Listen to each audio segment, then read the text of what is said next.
Shalom, selamat malam.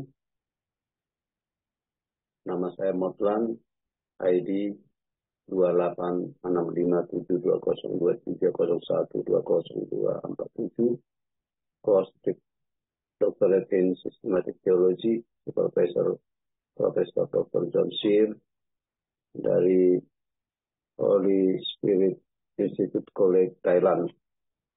Dan presentasi saya malam ini adalah tentang Kristologi dengan subtitle Pelayanan Yesus Kristus.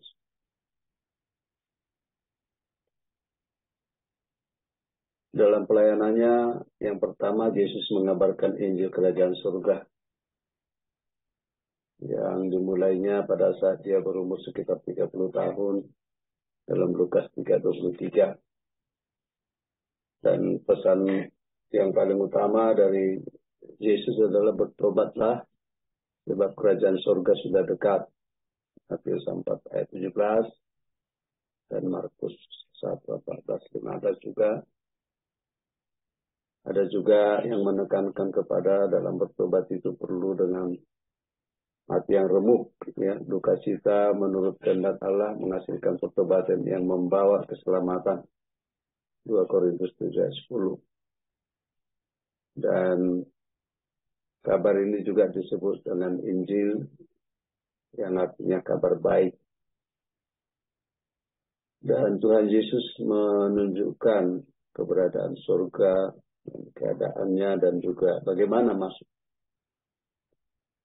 Adanya kerajaan surga ditunjukkan dalam Yohanes 14:1-3 dan Matius 25:34 yang mengatakan di rumah Bapakku banyak tempat tinggal. Dan juga ditunjukkan bagaimana mulianya surga itu, ya, jauh lebih baik bersama dengan Kristus di surga, itu kata Rasul Paulus waktu dia di penjara, Filipus 1:23. Dan surga itu adalah sesuatu yang tidak dapat binasa, yang tidak dapat cemar dan tidak dapat layu. 1 Petrus 1:4. Dan tidak tergoyahkan, tergoncangkan. Ibrani 12:28. Dan bagaimana supaya bisa masuk surga? Yesus berkata, Akulah jalan dan kebenaran dan hidup. Tidak ada seorang pun yang datang kepada Bapa kalau tidak melalui aku. Yohanes 14:6. Dan juga di dalam Yohanes 3:5, sesungguhnya jika seorang tidak dilahirkan dari air dan roh, ia tidak dapat masuk ke dalam kerajaan Allah. Persyaratan bagaimana kita agar bisa masuk ke surga. Dan ada juga, selain itu ada, selama kita di dalam dunia ini menanti kedatangannya, Yesus juga mengatakan bahwa kita hukum yang paling besar adalah hukum kasih. Ya. Ia menyimpulkan hukum Allah menjadi 2 bagian, mengasihi Allah dan sepenuh hati. Dan juga mengasihi sesama manusia seperti diri sendiri.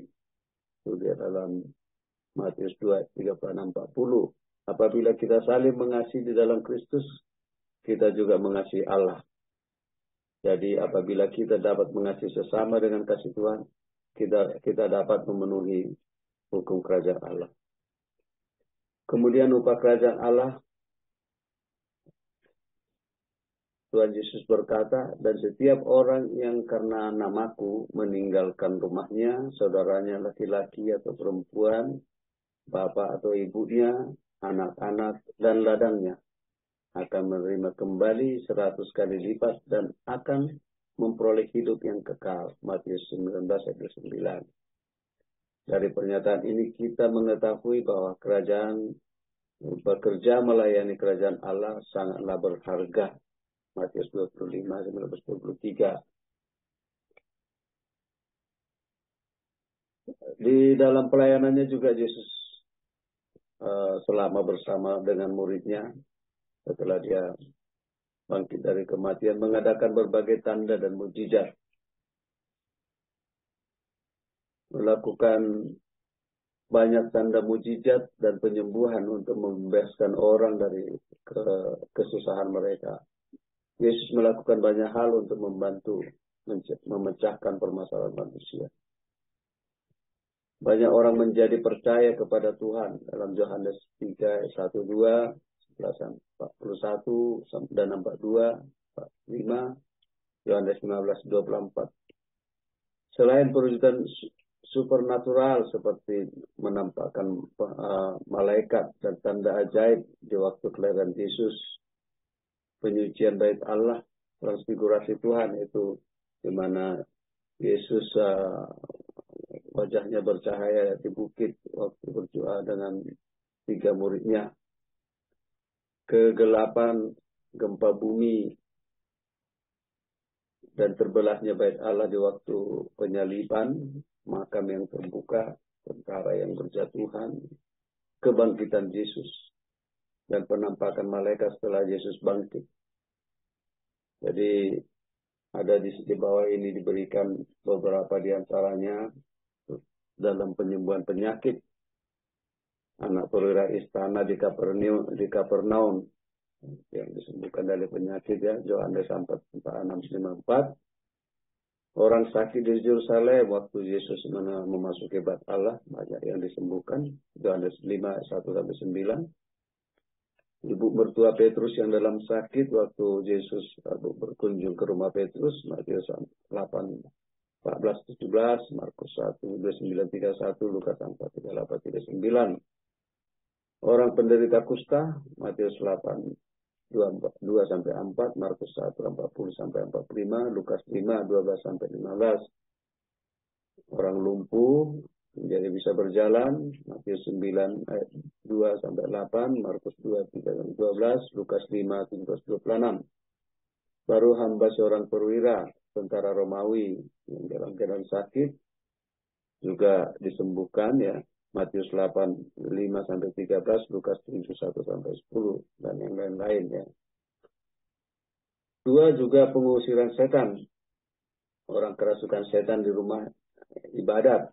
Datang ke rumah ibadah di Kapernaum, Markus 1:21-28, Lukas 4:31-37. Orang kerasukan setan yang buta dan bisu, Matius 12:22, Lukas 11:14. Lalu 2 orang kerasukan setan di Gadara yang datang dari kuburan ini, ya. Jadi ini Matius 8:28-34, Markus 5:1-20, Lukas 8:2-39.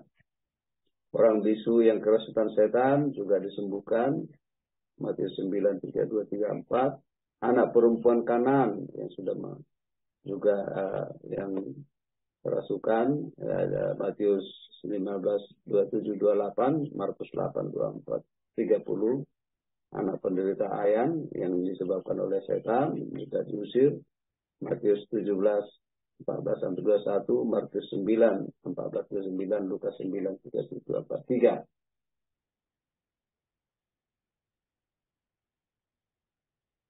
Kemudian di samping itu juga ada mujizat yang sudah mati dibangkitkan, ya. Anak perempuan Jairus, ya, Matius 4:9, Matius 9:18-26, Markus 5:22-43, Lukas 8:41-56. Lalu anak seorang janda di Nain yang sudah dipikul sudah mati, ya, Lukas 7:11-15, Lazarus, saudara Maria dan Marta di Batania juga dihidupkan oleh Tuhan Yesus, Yohanes 11:1-4. Lalu juga ada mujizat atas alam, ya. Air menjadi anggur, ya, di pesta perkawinan di Kana, Yohanes 2:1-11. Lalu menjala banyak ikan, ya, di Kapernaum waktu Yesus tidak mendapatkan hasil, ya. Lukas 5:1-11. Lalu meredakan badai, ya, waktu Yesus bersama murid-muridnya, di mana perahunya hampir terbalik, ya, Matius 8:23-27, Markus 4:35-41, Lukas 8:22-25. dan beri makan 5.000 orang hanya dengan 5 roti dan 2 ikan. Waktu mereka datang suatu bukit ya. Matius 14 ayat 13 sampai 21, Markus 6 34-4, Lukas 9 10-17, Yohanes 6 1 sampai 14. Itulah kira-kira presentasi saya mengenai pelayanan Tuhan Yesus setelah dia melayani berumur 30 tahun. Salam dan terima kasih.